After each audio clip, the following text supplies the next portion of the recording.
कृषि मंत्री जो खुद भी किसान हैं और उन्होंने वेद के बारे में, वेद विज्ञान के बारे में और कृषि और वेद का संबंध बताते हुए अपनी बात को रखा।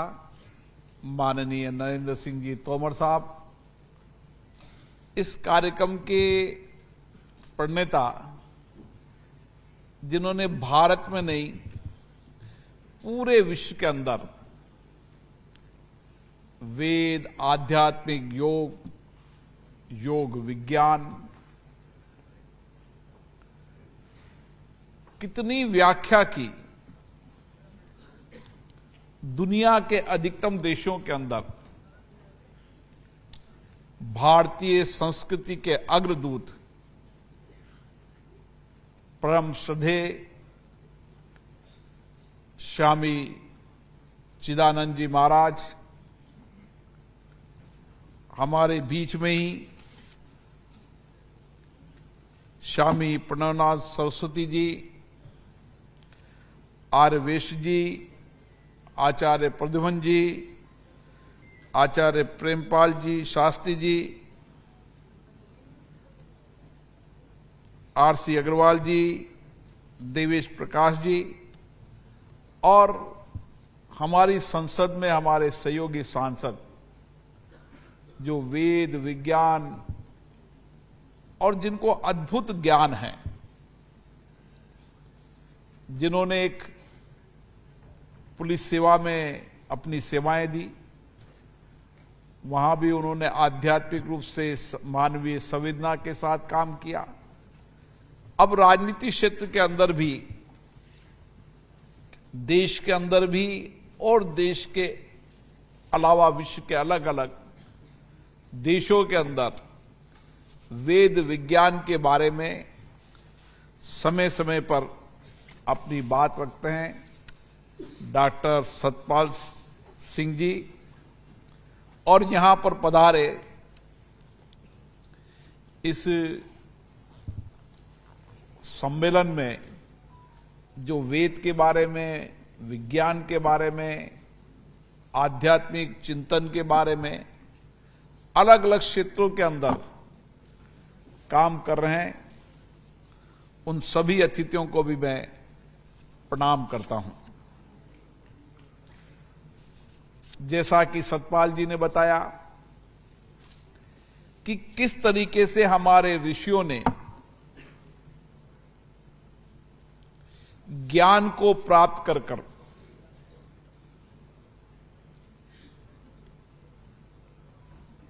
और वेदों की रचना की, वेदों के बारे में अलग अलग तरीकों से जिन्होंने समय समय पर अपनी तपस्या के माध्यम से उस समय ऋषियों ने प्राप्त किया। वेदों ने किसी को लिखा नहीं, लेकिन ऋषियों के ज्ञान का अद्भुत संगम वेद आज भारत का नहीं, दुनिया के लिए रिसर्च का एक बड़ा आध्यात्मिक केंद्र बन चुका है। और इसीलिए वेद की जितनी व्याख्या की जाए, वेद को विज्ञान के माध्यम से व्याख्या की, तो वैज्ञानिकों ने माना जो कुछ भी विज्ञान में है वो वेद के कारण है। और इसीलिए वेद और विज्ञान के बारे में आज भारत में नहीं, दुनिया के अलग अलग देशों के अंदर जो रिसर्च हो रहा है, जो नया अनुसंधान हो रहा है, वो वेद में की बातों के आधार पर किस तरीके से ऋषि मुनियों ने उस समय अपने विचारों को, अपने अनुभवों को, अपने ज्ञान को वेद के माध्यम से समाज को दिया। और आज वैज्ञानिक उस पर अध्ययन कर रहे हैं और वह सत्यार्थ है, सत्य है, यह आज प्रमाणित हो रहा है। इसलिए वेद तात्विक भी है, व्यवहारिक भी है और यथार्थ भी है। और इसीलिए हमें कई बार लगता है कि चाहे मानवीय जीवन हो, चाहे सामाजिक जीवन हो, चाहे राष्ट्र जीवन हो, जीवन की हर आवश्यकताओं और जिज्ञासाओं को समेटने का काम वेद में है। और इसीलिए आज हम ये कह सकते हैं कि वेद और विज्ञान पर अनुसंधान अनवरत चलता रहेगा और नए नए अनुसंधान में वेदों की अलग अलग व्याख्या होगी। और इसीलिए सही कहा सतपाल जी ने कि वेद की उत्पत्ति कब हुई, कब पूर्ण हुआ, ये न कोई किताब में है न पुस्तक में है। ये बहुत बार डिबेट हुई, बहुत बार चर्चा हुई इसकी, लेकिन वेद तो अनवरत है और वेद और विज्ञान के बारे में जितने लोगों ने जितनी व्याख्या की,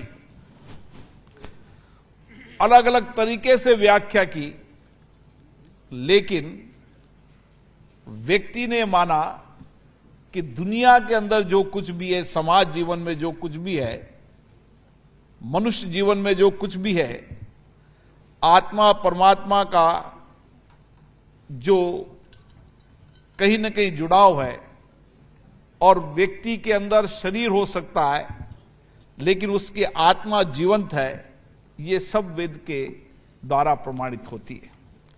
और इसीलिए काल परिस्थितियां सब परिवर्तन हुई, हर काल परिस्थितियों के अंदर वेद की अलग अलग व्याख्या की।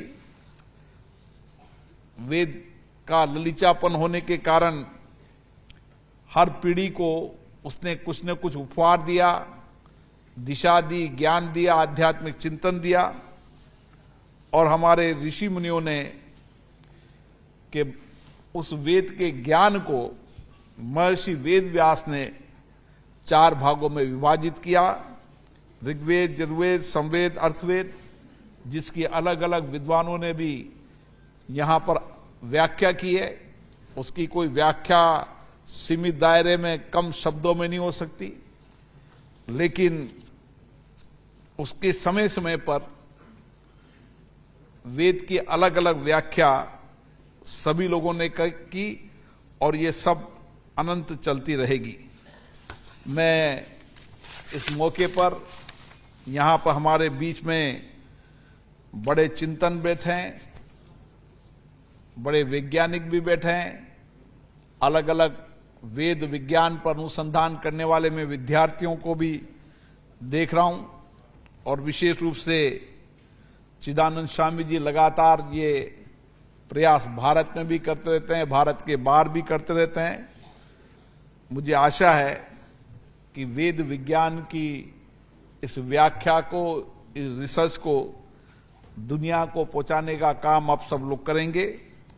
और वेद विज्ञान से जो प्राप्त हुआ है उसको उपनिषद में अलग अलग तरीके से व्याख्या की है। और मेरा तो मानना है कि जीवन जीने की राह और सत्य के मार्ग पर राह करने का काम हम वेद से, उपनिषद से प्राप्त कर सकते हैं। इस मौके पर आप सब यहां पधारे, आपका चिंतन, आपकी चर्चा, आपका संवाद यहां पर निश्चित रूप से एक बेहतर परिणाम देगा। और मैं कह सकता हूं कि जब हम प्राचीनतम लोकतंत्र की बात करते हैं और दुनिया में कहते हैं कि भारत प्राचीनतम लोकतंत्र है, भारत लोकतंत्र की जननी है, तो जननी भी निकली है तो वेद से निकली है, उपनिषद से निकली है। और वेद उपनिषद के अंदर कई प्रमाण हैं, वर्षों पुराने प्रमाण हैं कि भारत की संस्कृति आध्यात्म में हमेशा लोकतंत्र रहा है, जीवन शैली में लोकतंत्र रहा है, कार्यशैली में लोकतंत्र रहा है, विचारधारा में लोकतंत्र रहा है। और इसीलिए आज भी दुनिया के अंदर लोकतंत्र शासन चलाने की सर्वश्रेष्ठ पद्धति है और भारत मदर ऑफ डेमोक्रेसी के रूप में आज दुनिया में भारत की पहचान है। आप सभी को बहुत बहुत धन्यवाद, बहुत बहुत साधुवाद।